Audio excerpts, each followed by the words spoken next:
নমস্কার বন্ধুরা, রোজকার মতো আজকেও চলে এসেছি দুপুরের খাবারের মেনু নিয়ে।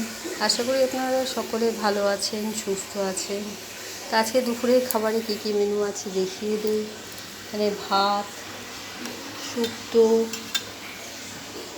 এটা হলো পোস্ত বাটা, কাঁচা পোস্ত বাটা, এটা ঝিঙে আলু দিয়ে পেঁয়াজ দিয়ে পোস্ত দিয়ে বাটা করেছি, তরকারি হয়েছে একটা।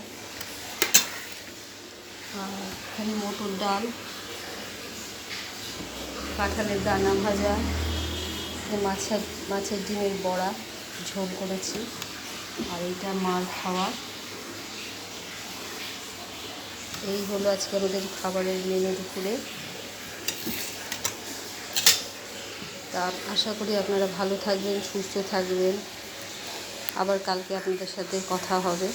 আজকের মতো এখানেই রাখছি। আর চ্যানেলটা আমার সাবস্ক্রাইব করবেন। টাটা।